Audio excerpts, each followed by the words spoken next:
Forgiveness is giving up the hope the past could be any different. Are you forgiving? Can you forgive? Stay tuned. Breaking Into is next.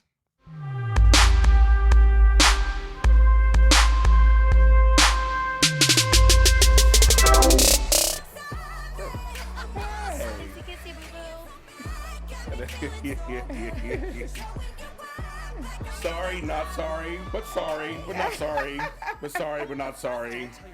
It's Breaking Into. I'm your host, James Lott Jr. Welcome back. It is May. Last time I was here was end of April, and now it's May. Just like that. I mean, this goes by so fast. And because I am a shameless promoter, it's my birthday week. My birthday week. Thank you. May 10th, my birthday.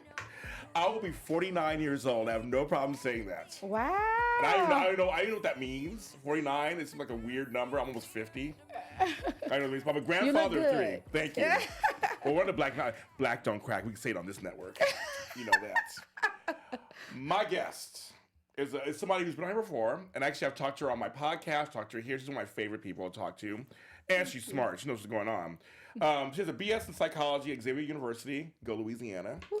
Master's of Social Work and with a concentration in community mental health from Cal State Dominguez Hills. Yes. So another part, still part of Southern California. She has her own show, which I will be on next week. So you want to follow me at James Lott Jr. You'll get all the information. Epiphany Talk Radio.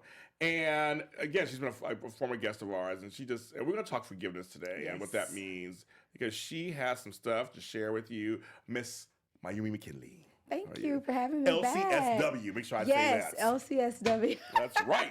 And you can follow us on iTunes. You can follow us on SoundCloud. You can follow us on YouTube under Breaking Into, under Black Hollywood Live. The page on Facebook is Breaking Into. More information about her is on that page, and her talk radio and website is on that page. You can go and see it there. Welcome back, my friend. Thank you for having me. I'm excited. We both have our red on, so it's good. It's good. It's hot in LA right now, too. It's hot. Where I live, but down by Inglewood, it's a little cooler. But got here to the valley. The valley, the weather changed on my drive up. Sure did. Okay, so people hear the word forgiveness, and you heard my definition that I love that I got from the Oprah Winfrey Show years ago. Mm-hmm. Forgiveness is giving up the hope the past could be any different. Mm-hmm. When I heard that completely changed my life. Wow. It was like a click happened. Mm-hmm. I talk about that in my life coaching practice, about the clicks. And that was a click that said, in my own life, people who I could have a hard time forgiving, this is why I can't forgive them. Because I keep hoping the past could be different. Mm-hmm. Like, and you replay the past over and over. Yeah, it's like if they say one thing, that'll erase everything, but it really won't. It's going to still be there, whether they say it or not. Forgiveness, I think it's such a vital part in mental, emotional, which is still mental, and physical health. Absolutely. Can you expand on just the concept of forgiveness? Well, I'm glad that you started with that quote, because I think it definitely starts to show off with a different mindset when we look at forgiveness.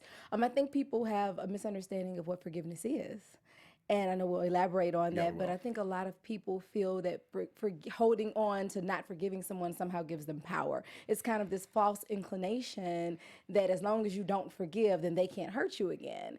But the reality is, do you really feel good? Are you really at peace? Are you really happy with holding your forgiveness hostage as if it's controlling the other person or it's going to hurt the other person? And so I think we have to reshape our understanding of what forgiveness is. Mm-hmm. You're right. People think holding on to it means I'm going to hurt them by never forgiving them. Mm-hmm. And they went on with their life. Yeah. They next relationship. They didn't have kids. The person has moved on, and every night that person can walk into the room and change your whole mood. Yes. And no one deserves that much power and control. I just wrote an article on this for BBatonRouge.com, because even though I'm in LA, I'm from Louisiana. That's right, so girl. I have to get back to Baton Rouge. So I want to say hi to one of my colleagues, Courtney Scott, who is really doing amazing things with Baton Rouge. But we were talking about, just holding on to this, holding forgiveness hostage as if it's like it's a delusion that, yes, I'm happy and I'm going to stop them. And this person moved on. They're not thinking about you. The situation is still what it is. But yet you're still under this false pretense that, somehow you not forgiving them is helping you.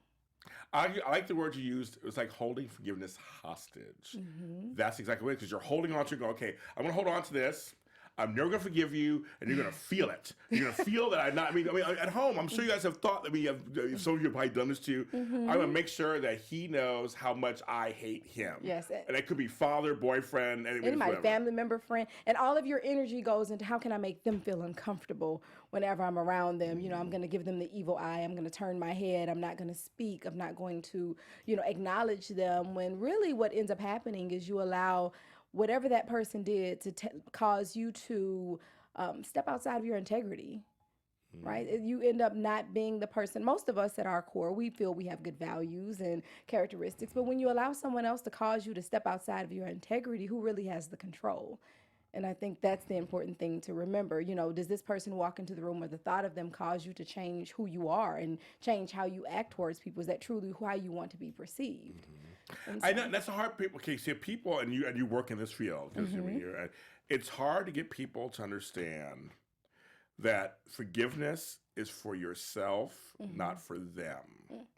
So we'll get to that in a second, but just the also part I found, even for me personally, back in the day when I was going through my first therapy, and therapy is okay. That was our last show together. Therapy is okay.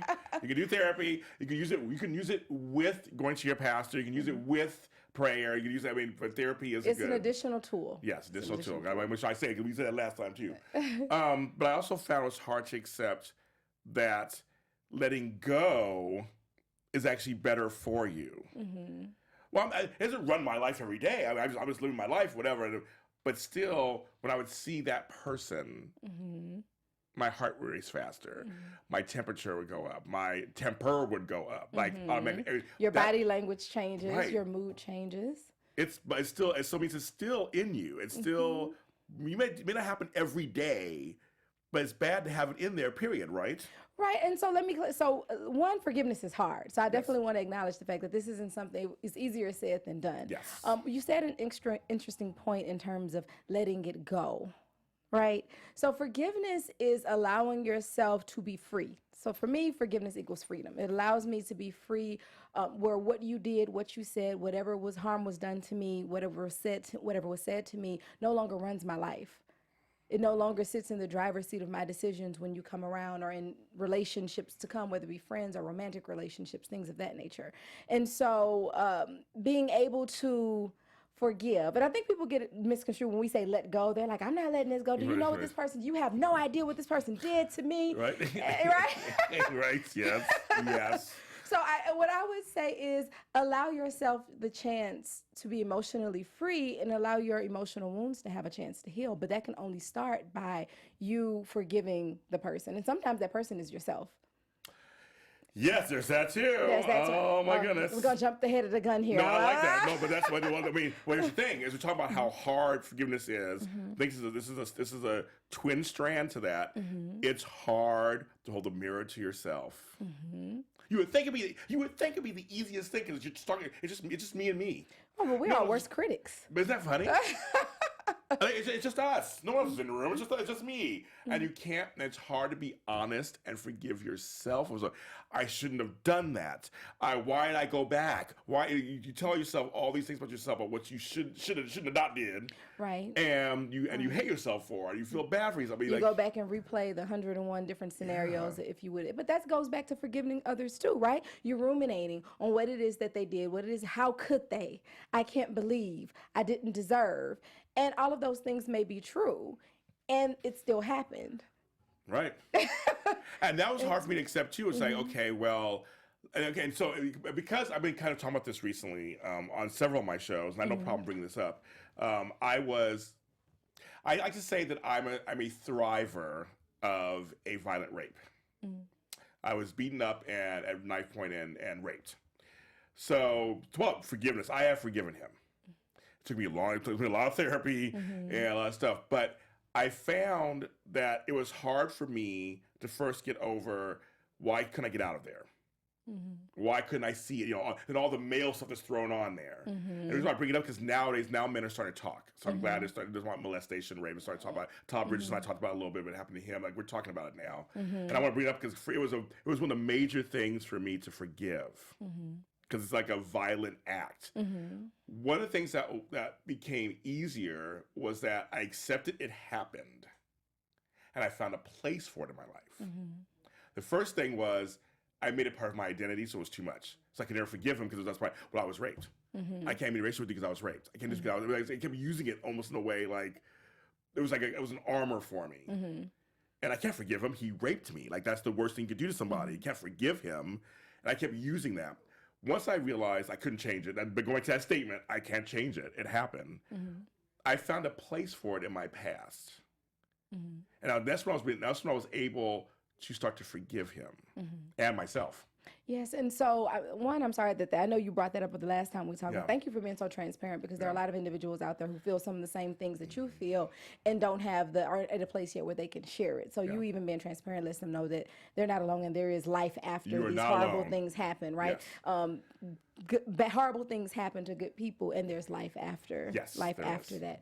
I think one of the highlights of what you said, and I think a lot of people have to realize, is first you have to acknowledge what happened. You have to be willing to discuss what happens and how that felt for you. And that's outside of I'm pissed off. That's outside of I'm angry. Yes. Anger is a secondary emotion. There are lots of more vulnerable feelings: embarrassment, shame, blame, guilt. All of these things that most of us in our families aren't taught to talk about. We'll save that for another show, though. Yeah, that's another show. Yes. But it's really going through the process of acknowledging what happened to you and how did it make you feel and how did whatever happened change your life? How did it change your perception of, relationships, family, people, humanity in general? Yes. Right? How did it and working through those things first, then that opens the door, allows you to see the door for what forgiveness is and what that looks like for you. And I think a lot of people have the misconception, and we'll talk a little bit about what forgiveness is not, but people feel like forgiveness means that you have to reconcile. Right. No, it doesn't. Forgiveness is a choice. It's not this warm, fuzzy feeling that you get and you forgive and the rainbows shine and the butterflies fly and all of a sudden everything is peaceful. Right. No, it's an active choice that you're making to ensure that what happened to you is no longer controlling the rest of your life. Like you mentioned the barrier, I can't do fill in the blank because this is what happened to me. And, for those listening, how many situations are you not allowing yourself to be in because whatever that fill in the blank is for you, your heart was broken. Your mom was horrible. You had a horrible relationship with your mom. Way too much or whatever it is. Whatever it is. And so being able to take a step back and recognize that forgiveness is an active choice and then the work comes afterwards. I'm glad you said that. It's true because I had to, again, hold the mirror up. I had to acknowledge, even though I was there and it happened, I have to acknowledge it happened. And that's not going to go away. It's just, it's done. And I felt these certain feelings. Which is hard, and a lot of people fall into the traps of woulda, shoulda, coulda. Yeah. That's a thinking trap, and all it does is increase depression and anxiety. Woulda, shoulda, coulda. If I coulda did this, if this woulda happened, then maybe if I woulda did this, and it's a never-ending cycle. It's like the song that never ends, and so there is no answer. That and what if.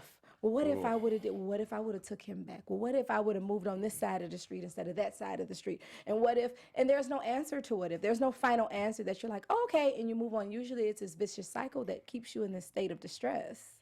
I know friends are like that, and I was like that for a while too. And I get where it's just like, well, what if I just did this? I'm like, well, there's 10,000 variations of that at any given second. What if you didn't go? What if you did go? What if you didn't do this? You seriously will go crazy. But another person who likes to help you not go crazy is our fearless leader and co-founder of AfterBuzz Media and Black Hollywood Live and all this, Maria Menounos. Yes, my girl, Miss Maria. She has a podcast that's there for you to help ensure that you live your best life. She gets lots of people, influencers, celebrity people. She did a whole series on pet care.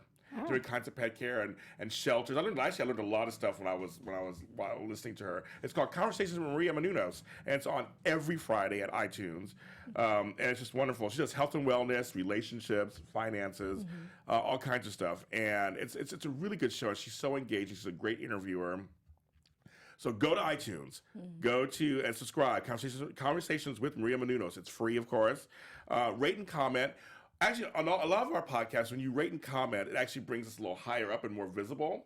And so I want more people to see and listen to her show. It's because it's so good. So rate and comment while you're there. And while you're there in the comments, let them know that James Lott Jr., that's me, breaking into, got you there. That's Conversations with Maria Menounos, podcast for free every Friday. Yes, yes. Look at that. We love that.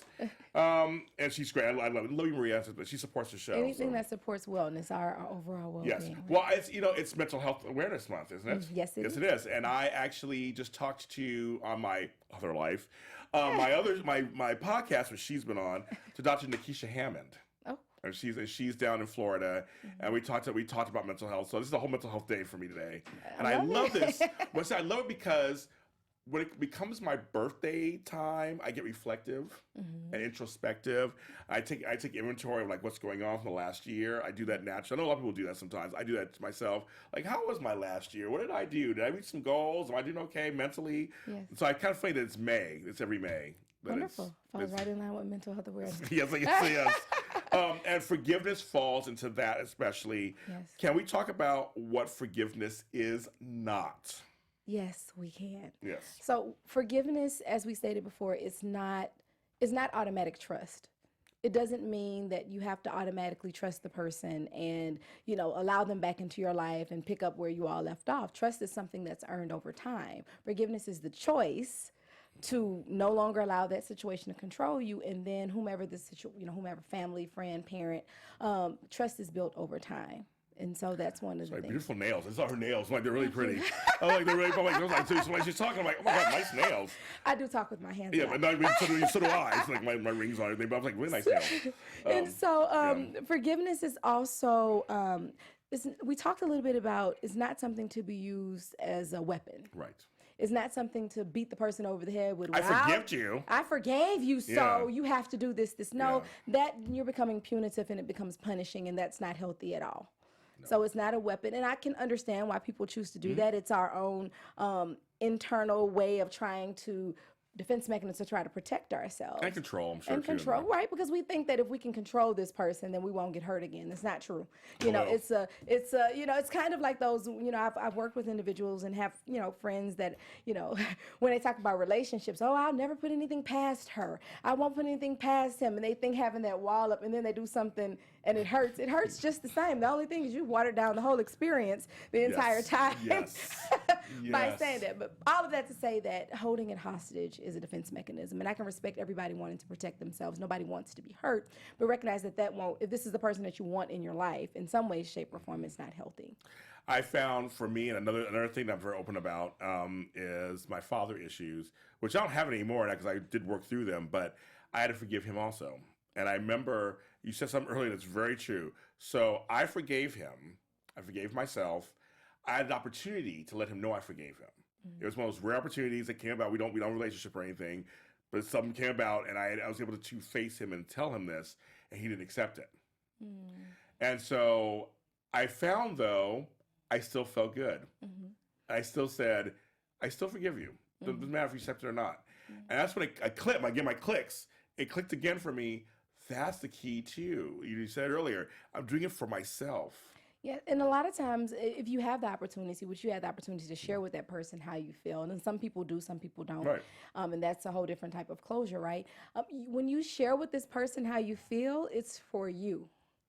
A lot of times we have this movie played in our head. I'm going to tell them they hurt me. They're going to say I'm sorry. And then, the music is going to play in the background and we're going to have this wonderful relationship. And not to say that doesn't happen from time to time, but the important thing is when you decide to share with someone how you felt or how they've hurt you, because for some people, they want an apology. They feel that will help them move past. They can't move on unless they get an apology. They can't forgive unless they give an apology. That goes back to allowing this other person to have so much emotional control over you, which no one deserves, right? Take your control back. So I always tell my clients that I work with, when you share with someone how you feel, when you go to express that hurt, you're doing it for you. I always give the analogy of, what is the first thing you do when you travel? Before you get on the plane, the first thing you do is check your bags, right? And then you have to go through security. You get on your flight to your destination. So if the destination is freedom or forgiveness, you got to check all that baggage, right? And it was like, hey, this is what hurt me. I'm checking this baggage. You can join me on this flight if you want to, or you can stay back here with the baggage. Either way, I'm getting on this plane and going to this destination because I'm not meant to be here anymore. And so I give that analogy that you share with the person. That person may be ready to apologize. They may be ready to take accountability or not. But don't make the whole purpose of you sharing with the person how you feel this movie you have in your head of, oh, they're going to say I'm sorry. Make sure you're doing it for yourself, because you don't want to carry that baggage anymore, because it's too heavy. It hurts too much. And a good telltale sign for those of you who are listening or watching, and how do I tell? I think I'm over it. If that person were to walk in the room today, right now, and speak to you, what would come up for you? Right? Like how much of this, when your friends start to mention this person's name, are you folded up? Why are we talking about this person? Are you there? And for those who have experienced a trauma, that's a whole different element when it comes to, PTSD symptoms and things of that nature. But be mindful of how you're thinking of it. If you're going into self-blame and think, that'll be a telltale sign if you've forgiven the person or yourself. You said something that's it's totally perfect. I remember now when I hear my father's name or whatever, I don't cringe anymore. If I saw him, I'd see him. Like I don't have any of those feelings that used to come up. Instant anger would come up. And he did this to me when I was growing up. And I mean, like seriously, I would reach back. At this point, 49 years. I would reach back in time, as my aunt, who is a pastor, would say, you're living on time. You're borrowing past time to live in the present. Why are we doing that? Why? It's so funny how we, as intelligent human beings, will put so much power, give away so much power to another person. And I didn't really realize because you don't look at it as power. No, you look at it as, this is how I'm protecting myself, and I'm going to show them. Right? Let me show you why you won't do this anymore. Let me show you how much you hurt. And then all of your energy goes into trying to get this person to get it. You have the paragraphs of text messages and the, the mean stares. Or how about the anger that you're holding on the inside that's now, this person may not even be in your life anymore. And now, even though they're not even in your life, they're controlling what relationships you have. They're controlling how you treat people. They're controlling how you connect with your children. And they're not even there. I tell my clients, so what was the point in you leaving? What was the point in you moving out of your parents' home? Okay. What was the point in that if they're still going to have so much control over the decisions that you make in everyday life? You might as well move back. Interesting. I like the way you say that. And I say that much nicer. Yeah, I'm sure. She's all, we're on TV all the time. But no, I like that in a way. It's something to think about, right? It is something to think about. I like the way you're saying that, because it's like, for example, just say my father, for example, then why am I not just live with him and have him just berate me all the time? Like, just why am I holding on to stuff that happened 10, 15, 20 years ago that cannot be changed? And at one point I lived 300 miles away from him. But like you said, you must have lived next door or in my house. And let me make a comment on this, because there are a lot of people who use what you're saying, but they do it in an unhealthy way. They say, what's the point in talking about it? Oh, there's that too, yes. Right? Okay. What's the point in talking about it? I can't change it. Okay. But because they never acknowledge it, it still dictates their life. And so I can't say this, and it's not because I'm biased, because I'm a therapist. If you can't talk about something, because I have people that say, what's the point of talking about the person? Like, they can't even bring themselves to discuss it. If you still can't bring yourselves to have a conversation without tension in your voice, then there's something underlying there. The reason you talk about it is because your feelings matter. The reason you talk about it, even though that person isn't there anymore, even though it's in the past, is because how you felt and what you went through is important. It impacted you, and so it changed your perception possibly, and so you deserve that. You deserve for your pain, your hurt, your frustration to be acknowledged. You are important. That's why you talk about it, not because the past is the past. And so I want to give that information. Because I want people who are like, oh, well, there's no point. No, there is, because you're important, and what you went through is important. So talk about it so you can get on the other side of healing, whether you can change. Well, we can't change the past, right? Right. So we're not going to focus on that. I'm glad you said it, because I think you're right. Some people say, well, I don't talk about it. I don't need to talk about it. I never see him. I never see her. I'm like, but then it's, even with you doing that and pushing it away, like I have to use a hand gesture pushing it away. I'm like, well, then it still does bother me. It does bother you. I mean, it is bothering me. And I always like to tell people, there's this whole ripple effect that happens with all of us. And some of the ripples are larger and you feel them, and they become waves. And some are just, they're there. And you'll be surprised when you smooth out that ripple, how your life does change. And I found, for me, I use new language. I've learned this. I didn't make it up, so I use new language all the time in my life coaching. I don't strive for happiness anymore. That's just one of the many emotions that happens in our lives. I strive for freedom. You said it earlier. You said freedom. Peace of mind. Peace of mind. That equals happiness, when you have freedom and peace of mind to think and think freely and live free, freer from the bogged downness of your past or something that's happened. Right. Freedom I like how you say it equals happiness, but it's such a empowering feeling to have someone who hurt you walk by, to talk about the situation, and you don't feel so bogged down by it. You don't feel emotionally drained. That in and of itself is amazing. And I've had people come to me like, oh my gosh, when I first started meeting with you, I couldn't stand, I hate it when you bring this up. But now they describe it as like a weight lifted off of their shoulders in terms of feeling like now I can live. I couldn't believe how much energy I was given to all of these situations that are outside of my control. All of these people that I can't control who they are, they're going to be who they're going to be, radical acceptance, right? All of those things. And I gave all of that my energy. How much time did I waste? Versus taking some time for myself and focusing on me and forgiving. So, because that person is going to be who they are regardless, but I get to choose how close you are in my life. I get to choose with the dynamics of our relationship. I get to choose those things. I love that. I mean, it's because it's one of those things where we need to take back the power. Mm-hmm. We need to take back the power. We need to take back. I'm gonna say it 20 times. We take back the power because we give it away so freely. Shameless promotion number one. I have a CD coming out on my birthday Thursday, my first CD ever, and it's spoken word set to music. Okay, I'm gonna say you sing. I can't sing, but this is more spoken word set to music, and but I wrote a song about kind of forgiveness. I know it's not called forgiveness, but I have a song about forgiveness, and I talk about how I have stepped through to the other side, and it's just better. Mm-hmm. I feel lighter. Mm-hmm. I feel like, I mean, I'm losing weight too at the same time, but I feel lighter internally. Mm-hmm. I don't feel as sick. Mm-hmm. People don't understand also how your emotional health can affect your physical health. Yes, high blood pressure, migraines, upset stomach.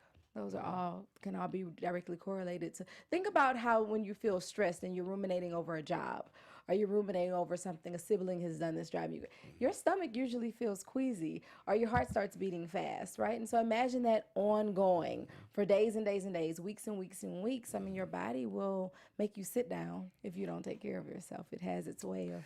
Yes, it does. Yes, it does. Oh, wait, let me talk about it last time. My whole trust your gut thing when I changed my life, my career. Mm-hmm. My stomach hurt. When I gave notice, my stomach stopped hurting within 5 minutes. Mm-hmm. It hurt for months. Mm-hmm. They went to the doctor, like, we can't find anything. Yeah, I get a lot of people like that in my office. We can't find anything. You just stress. It's not helpful. Forgive, free yourself. Yes. That may be. And so one thing I would tell individuals is I want to reiterate the fact that we're not saying that it doesn't hurt. No. And when you forgive someone, it doesn't mean that you never hurt again. It doesn't mean that you never think about it again. It doesn't mean that sometimes those feelings won't come back to some degree, especially if we're talking about traumas and things that people have experienced. It doesn't mean that you won't ever feel anything. The goal is not for the intensity to be the same. Right? And so I'm queen of analogies. My clients. I love it. I love it. So I always say that I love analogies. When you don't allow yourself to forgive, or you don't allow yourself to talk about feelings, for the people who are like, oh, I'm over it, I moved past, it's like having a deep wound and you put Neosporin and a Band-Aid on it. Do everybody know what Neosporin is, or is that a country thing? I know what it is.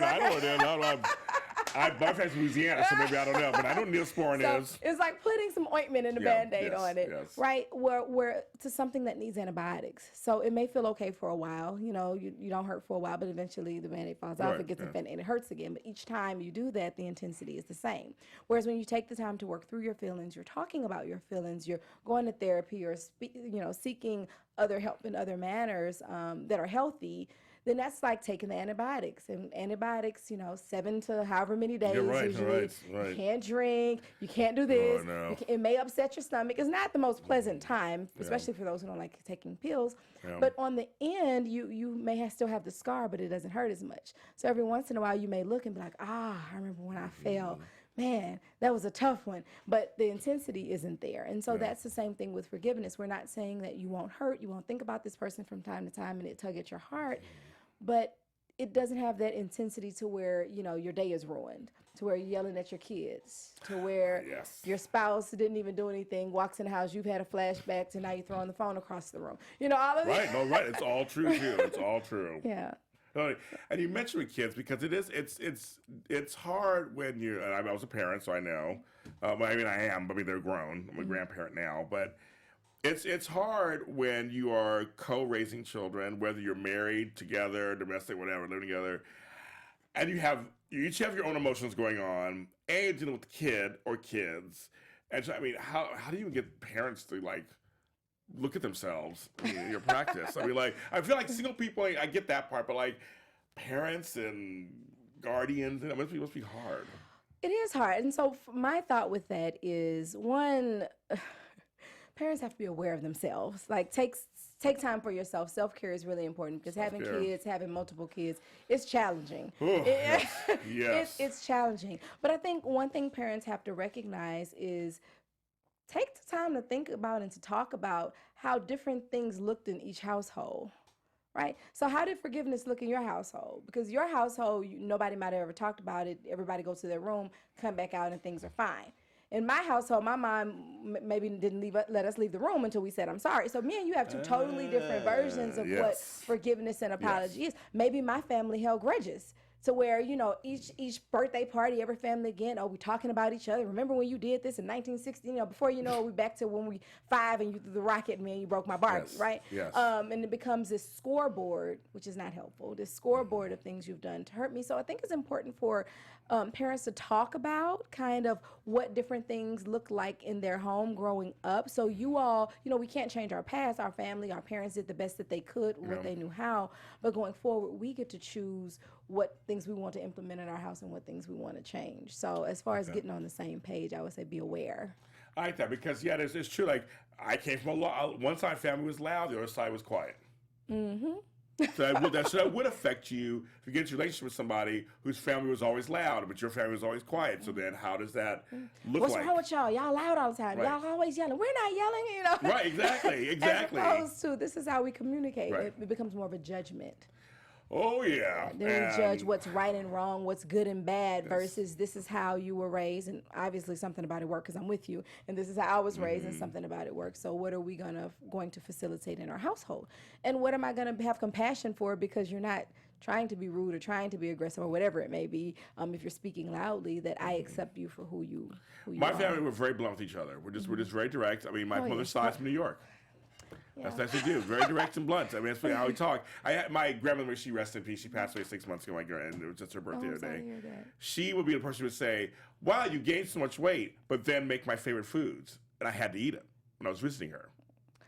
You know what I mean? Like, so it's like, but I grew up with that, so I'm used to that kind of directness because she's right. I did gain some weight. She's not lying to me or like saying something crazy. I'm like, she's saying the truth. But if you get with someone who is a little bit more candid, they were like, you're so mean. Yes, how could you? Exactly. Right, It's kind of interesting with that. And then fights can brew out of that. And then there's the whole forgiveness thing about that and saying, I need to forgive you because I know that this is how you were raised. And this is just something that this is how you communicate. We got to figure out a way to communicate maybe a different way. Like, we have to get past that. But yeah, I guess forgiveness is part of that. Just kind of going. Forgiveness is part of that. And I think it's important to recognize for those who, think about in your household, how was forgiveness displayed? How did you know if someone forgave? If mom and dad were fighting, if you saw them fighting. Think about it for a second. How would you know?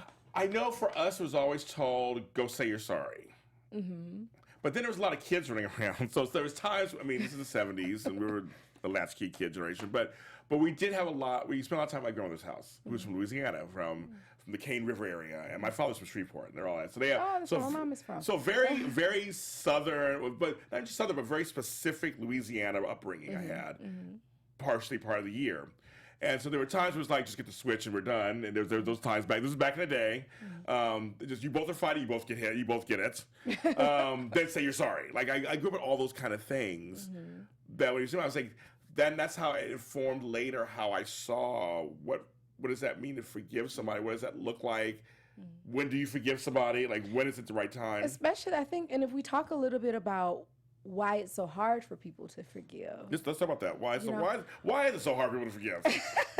Why is it so hard? One, being wronged, when you feel you're wrong, that's a very, it's like a sucker punch. It hurts, and it causes a feeling that we don't have much control over. When you hurt, you hurt. right? You can't just flip on a switch and turn it off. And so that's one reason. Two is upbringing. You know, if you grew up in a household that held grudges and things, you may not know what forgiveness looks like. Right.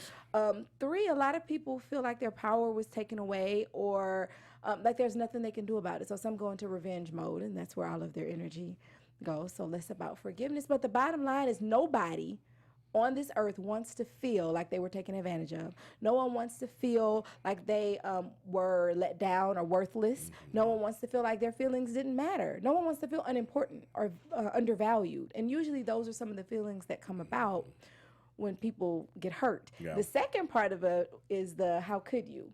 And this is really hard for individuals who your moral system or your value system makes it hard for you to even comprehend what was done to you. You know, you stole my money for college and spent it all on booze, and now it's tuition time and I don't have it. Like, how do you do that? And so that gets people stuck.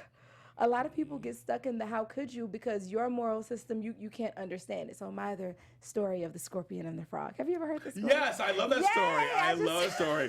Well, he had to sting him. I mean, just like the frog. I mean, at the end, like that's what he does. Yes. So for those, can I tell you really quick? Please tell. Okay. So that really quick. So for those, there was a scorpion and the frog, and the banks of the river were rising, and the scorpion was on the rock. So he says, "Hey, frog, can you bring me to the other side? You know, if I stay here on this rock, I'm gonna surely drown."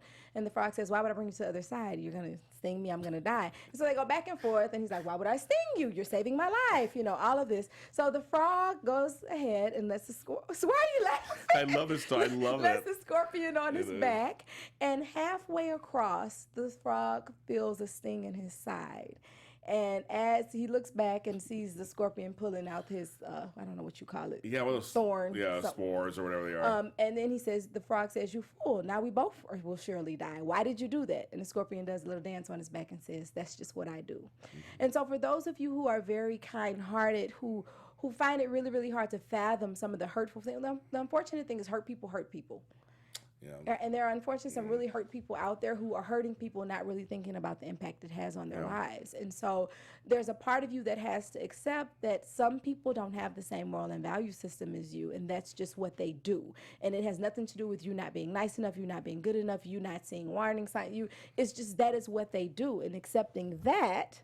And, you know, being able to allow yourself to move in a different direction. So that keeps people stuck as well. Yeah, I just love that story. It's like, we can't help because that's what he does. Scorpion stings. That's what they do.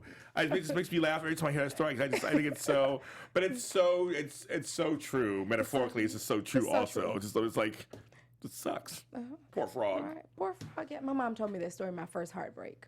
Oh, I'm sure. It's like, oh. So she said, and I was like, oh, it makes sense. It still hurt the ones after. But okay. I was able to put things into context, and it helped from holding grudges. So. You know, holding grudges is another thing, too. And it's sometimes it seems easy to hold a grudge. That takes a lot of work. But it's a lot. But it does. I had some grudges. I'm a true Taurus. I had some grudges. Once I let them go, I saw how it is a lot of work to keep holding on to. Every time you hear their name, every time you see them, every time it's like the energy comes back up to make sure that you are going to make sure that they feel what they did 20 years ago still. And it's a lot of work. It's a lot of work. It's exhausting. Don't do it. Let go of grudges. It's not worth it. It's not worth it at all.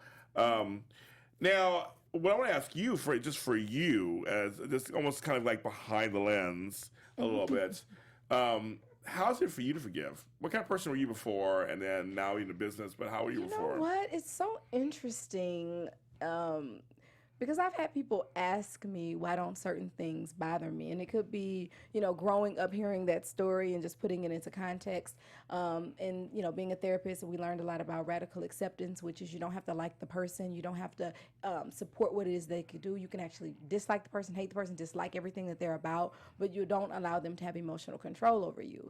And so for me, I kind of always go back to my common, is it hurting my family? Is it hurting my funds? Okay. Is it hurting me? And if it doesn't really fall into one of those categories, I don't feel it deserves my energy. I like that. And so I accept that there are many different people out there. I'm queen of radical accept. I don't have the energy. Maybe it's because I have too much to do. Right. But I really don't have the energy. One. And so it's like, I accept that there are people out there that are really hurtful. I accept that there are people out there that don't that won't see my value in me, but it won't stop me from seeing the value in myself. I understand there are people out there that may try to do hurtful things, and there are people out there that have totally different opinions, and you know what? To each his own. Everybody is allowed to live their life. Everybody is allowed to have their opinion and live their life the way that they want to, and who am I to try to make them do things differently? I like that. I've learned that in the last couple of years. I'm too busy. I got things to do. You guys all know I do a lot of stuff. I'm out there trying to live my best life and do what I can while I'm awake. I always say I just do much as I can while I'm awake. I don't have time for that stuff. I don't have really think about the energy you're giving to these things. How much energy it takes to sit there tossing and turning at night, thinking about and replaying things in your head. And like my focus for me personally is my family, making sure, I can, take care of my parents when they're old. Like there are so many other things that people who are pouring into me and that I don't allow those people to take my energy. What is your take on, what's the phrase I heard the other day? They're soul suckers or they're psychic vampires. I call them emotional vampires. Emotional vampires. That drain you. Yeah. So how do you get away from this? Sometimes they're disguised as your friends.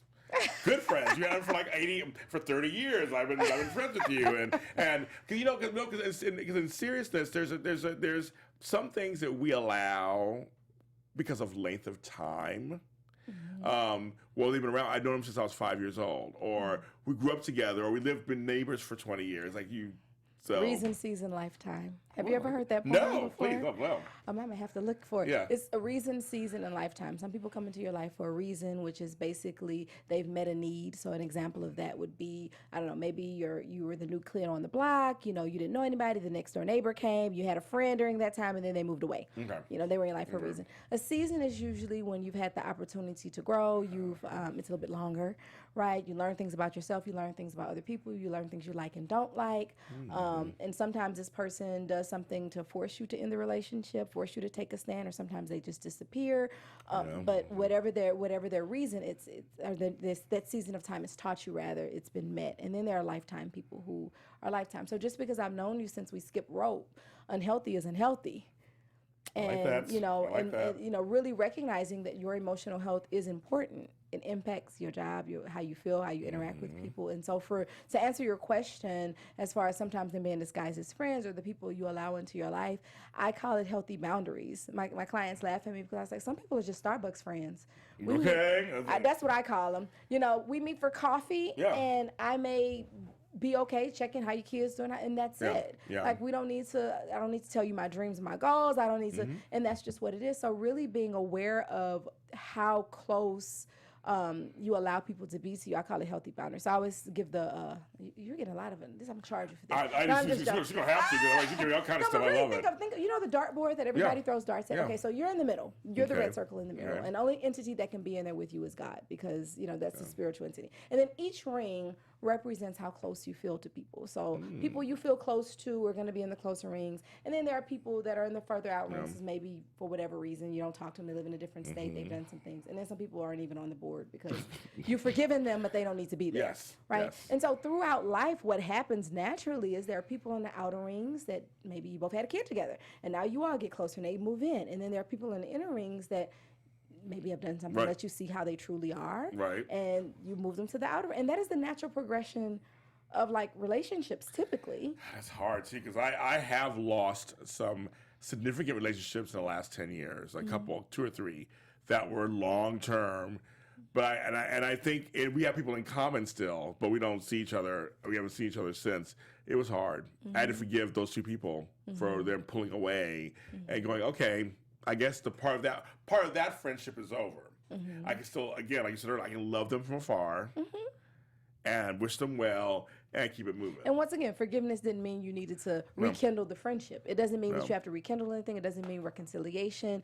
It doesn't mean trust automatically. It does not mean this is another thing. A lot of people think that it's a past that can hurt you again. Oh.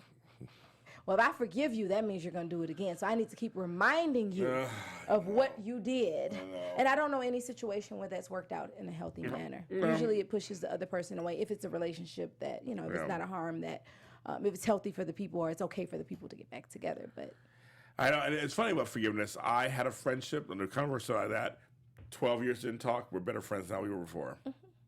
We ran each other on the street, and the friendship is better. Well, I think we have to recognize that people are going through their own stuff as well. And people have baggage. And all of us come to the table with something, you know. And so recognizing that because you're in a place to forgive, that other person may not be. And that's another hard thing to do when maybe a fight has happened and you're in a place where you're ready to forgive and bury the hatchet, because that's what forgiveness is not bringing it back up. Right? You're not... And another thing forgiveness does not mean that you're ignoring that it happened. A lot of people feel like if I forgive you, it means I'm discounting that it even happened. No, it happened. It happened. I lost my train of thought. But the point is that it's definitely a freeing experience, and you don't want to hold on to that and making sure that you get to choose your boundaries. Like with your friend, you chose your boundary. I did, and it's funny. I'm like, okay, well, I guess. You know, some are, again, I like that recent season. So I guess there's some of my friends were for a longer season than others. But then it's like we moved on. Like, we have different lives. And I see things on Facebook. You see things like, oh, okay. Sometimes it's more painful to try to hold on to someone you've outgrown. That takes a lot of energy, because it's like trying to put a square into a pig. It takes a lot of energy, and just because you've outgrown the person doesn't mean that there's any harm done, or we're just not in the same place. I have tons of friends that, you know, we went to college together, we were living together, and now they're married with kids, and our lives look totally different. They don't understand how I can, you know, have so many businesses and open over, and I don't understand, 6 kids running around. I think we both are very strong in our own little way, but it doesn't mean that just because their dynamic changed that they didn't mean anything. So I'll make it to a little broader scale. Okay. How do we forgive? We're on Black Hollywood Live, so as Black folk, how do we forgive on a lot? These days, there's so many different things going on. Surrounding us, to us. I have no problem saying that. Some things are happening to us. How do our people find forgiveness? Well, first is acknowledging what these things make you feel. Yeah. So when it comes to police brutality, when it comes to Kanye West comments. Kanye West comments. Yeah, well, people know our folks are upset. They're upset. Yeah. And then of course we have Childish Gambino came with that song "This Is America," which is really good. He kind of saved the day. Right. So first is acknowledging how these things make you feel, because everything can't be categorized under anger. Then we're just angry. Right. Which is, reinforces thoughts of us in the first angry place. Black people, of course, right? We're always so angry. And so what do you do with that? So when I unpack it, if I think of my nephew, what does it mean that at some point he's going to be walking down the street and this is a possibility that it could happen to him? That brings fear, that brings worry, that brings concern, that brings disappointment, that brings sadness. That brings a feeling of powerlessness that I can't protect this person from everything. And I'm just using this as one example. Yeah, you're right, no, right. So, but really unpacking those feelings so you can figure out what it means for you. And then you can focus on what's in your control. As long as we have this big angry cloud, you cannot problem solve when you're in emotional mind. Nope. Whether that's sad, angry, you can't problem solve. But if I take the time to unpack what all of these things mean, what does it mean the president we have? What does it mean the comments that are being made? What does it mean that there's so much overt racism, that's always existed? Now it's just social media is displaying it. What does that mean for me and for you in your life?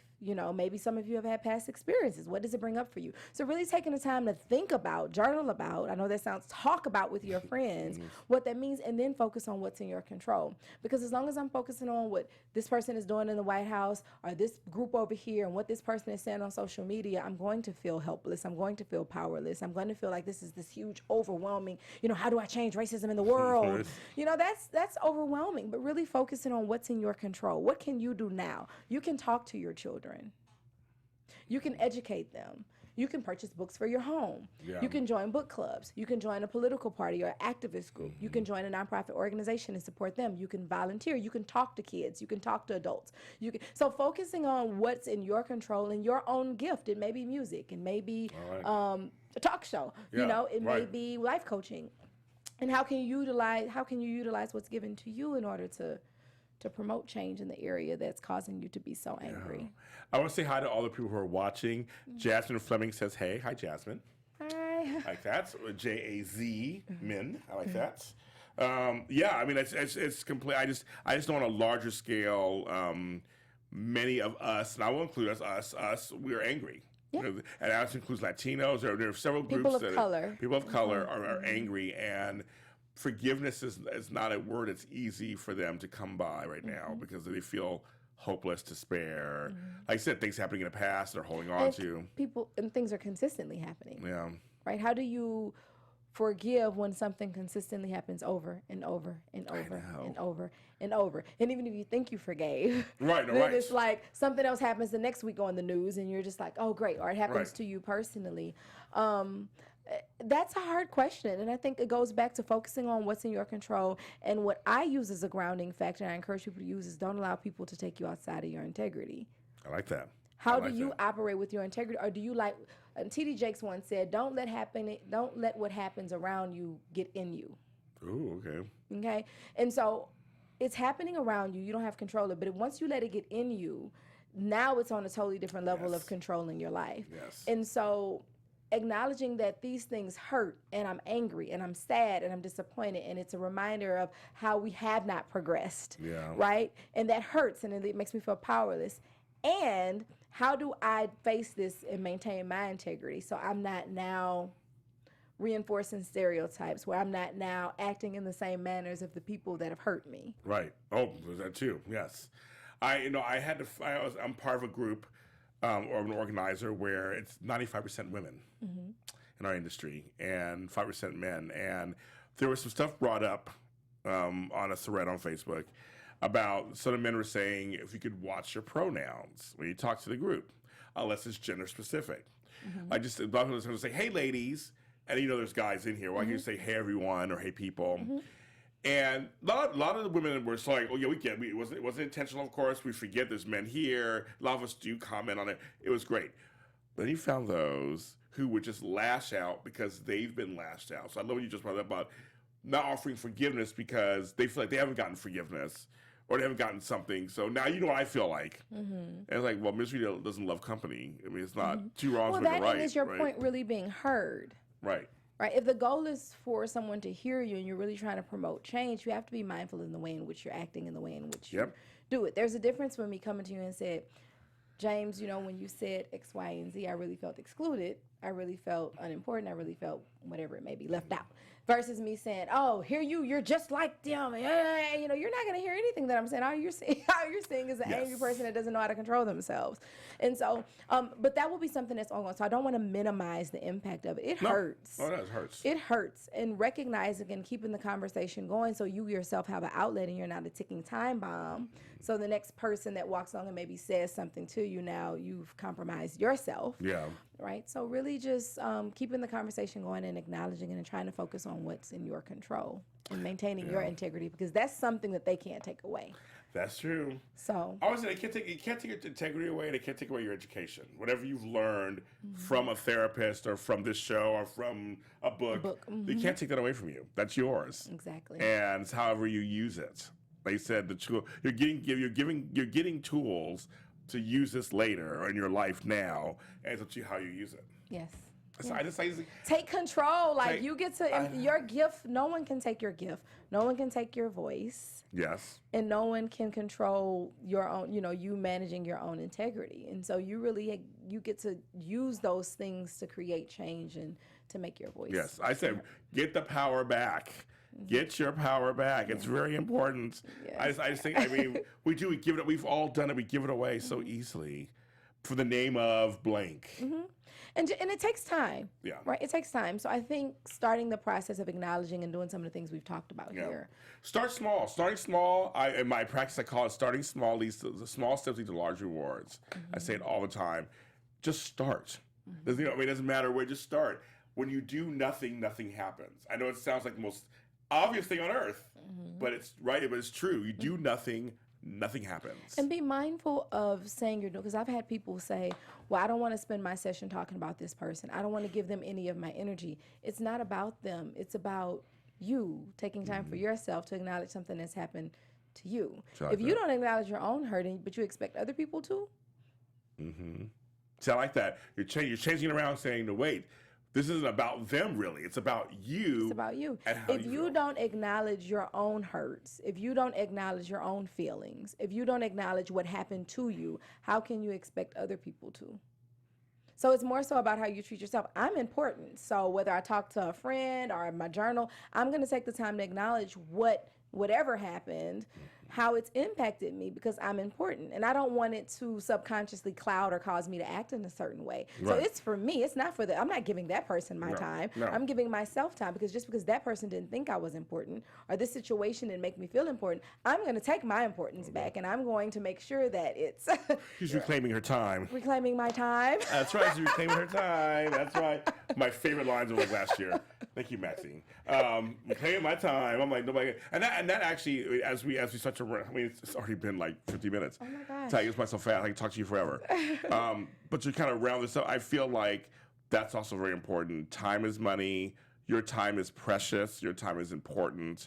What you use your thoughts on, that's time and energy, very important. Be mindful of your thoughts. Your thoughts run your life. Be mindful of the thinking traps, the woulda, shoulda, coulda, the fortune telling, because usually, we're not fortune telling positive. Usually when it's situations, we're fortune telling negative things. Yes. Catastrophizing, the all or nothing thing. I go on with thinking traps. That's one of my things. I want to make sure I covered everything. But yes, like, please cover it all, girl. Yes, I want to know right now. But just in terms of I really just wanted to highlight what forgiveness was, and making sure that people, we're not letting the person out of consequences. It's not instant joy. It's not condoning the person's behavior. It's a choice. You are choosing to take your power back, to make yourself important. Because most of the time we feel hurt is because we feel that somebody didn't value us. We feel that they didn't value our feelings. And so forgiving them allows you to value your own feelings. I always say this. I say it's for kids, but I say it now for adults too, because we have a lot of broken adults. Kids want to know several things. Are they being heard? Mm-hmm. And they just don't want to be heard. And are they being loved? Mm-hmm. That's the basics. Everything else is kind of just add-ons. Mm-hmm. Those are two basic things, starting from birth. Mm-hmm. When they're crying, are they being heard? Mm-hmm. When they're looking for you as babies, they want to know where's that person whose energy feels like love. Mm-hmm. And I feel like that carries on to adulthood. We need to feel, we like interaction with other human beings. Mm-hmm. Like that's part of our need. And so ensuring that, that's part of the reason it hurts so bad. Mm-hmm. Part of the reason it hurts so bad when people do things. I was looking at these microphones. Okay, so if you guys follow me on social media, I wore a velvet purple jacket exactly this color, and it was black with black lapels. I was looking, this looks exactly like the jacket I wore. Go to James Lott Jr., you can see all that on there. You're the best. Thank you for having me. I seriously could just talk to you, about anything. She'll come back again. She's a friend of the show. She'll come back. And I can talk to you about all kinds of stuff. I just think forgiveness is such a benchmark thing in our lives and almost an entryway to a better life. And can I offer a piece just really quickly for forgiving yourself? Oftentimes when I reframe the situation to someone and say, okay, if this was your cousin and your cousin had did this, or your friend did this, or your child had done this, would you be telling them the same things you tell yourself? You tell yourself you don't deserve forgiveness. You're not worthy of it. You should have done better. You should have known better. I'm a horrible person. If your friend came to you and said they did X, Y, and Z, would you tell them, yeah, you should have known better. You're a horrible person.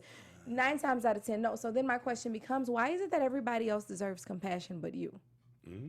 So you really would have to help me understand that. And until you can help me understand why you are the exception to the worldwide, because everybody else can be forgiven, Yeah. But when it comes to what you did, whatever that it is hard. So have compassion for yourself. Mistakes are necessary for growth, and failing is a part of life. Well, see, I don't really believe in failure, because I feel like that's an antiquated word these days, because everything you do, whether it succeeds or not, it's a lesson. It's a lesson. It's a lesson. So can I reframe that? Yeah. Things may not turn out the way you want them to, but it doesn't mean that the buck stops there. We have to get used to the idea that everything doesn't happen the way we have it. Sure don't. Don't happen. Let's say we want to make God laugh. Yeah. Show him your plans. Trust and believe. There are things that I wished at the time I thought I wanted to happen so bad, but now I look back and I wouldn't be here doing what I love doing. So I mean, but the time though, you couldn't tell me that I didn't want that thing that bad, whatever it was. I wanted it. I could taste it. I was like, and when it didn't happen, I was weeping in my bed, having whiskey or whatever. to calm myself down. But like, I really thought I wanted it, and then other stuff happened out of that, and I'm like, oh, so that was a really good thing then. Okay, good for me right there. Marshall Linhan says life can be worth living even though horrible things happen. Ooh, that's true. So making sure that you remember life can be worth living even though horrible things happen, because sometimes, the reality of it, some things are really horrible. And I don't have an answer. I have clients that say, why is this happening to me? That's a good question. Life can be worth living even though things happen. And sometimes you don't figure out why these things happen until years and years down the line. Right there. We'll leave it at that. Miyume McKinley, thanks for being on the show. Of course, thank you and for having me. Can they find you on all the So you can find me on social media. On Instagram, you can go to Epiphany_Miyume. On Facebook, you can go Epiphany with Miyume. So that's where I'm on social media. If you're in the LA area and want counseling, I have a wonderful team at Epiphany Counseling, Consulting, and Treatment Services. So go to www.eccts.com. That's right, she does. You guys are out of San Pedro? San Pedro, yes. I love San Pedro. And actually, after you have a session, you go down there and go like to the docks and everything and hang out and see some water. It's great. No, I like San Pedro. And it's getting very expensive to live down there now. I saw some. Oh, wow. I went down there with a friend of mine, like some place to live, and there's some cute like views and stuff. And I'm like, oh, expensive. Like that. And I'm James Lott Jr. You can find where all James Lott Jr.'s are sold at James Lott Jr. You can follow me on Facebook, Instagram, Twitter. I'm all over the place. Trust me. Just type in James Lott Jr. and I'll pop up. Breaking Into is on iTunes, SoundCloud, YouTube, and on Facebook. So go ahead and like that page. Her information will be on there, of course. We are talking about forgiveness. Forgive, get your power back. I'm James Lott Jr. See you next time. Bye. From executives Kevin Undergaro, Dario Kristen, Tiana Hobson, and the entire BHL staff, we would like to thank you for supporting Black Hollywood Live, the first online broadcast network dedicated to African American entertainment. For questions and comments, contact us. info@blackhollywoodlive.com. Like us on Facebook, tweet us, or Instagram us at BHL Online. And I am the official voice of Black Hollywood Live, Scipio. Instagram me at KingXOBay. Thanks for tuning in. The views expressed here are those of the host only and do not necessarily reflect the views of BHL or its owners or principals.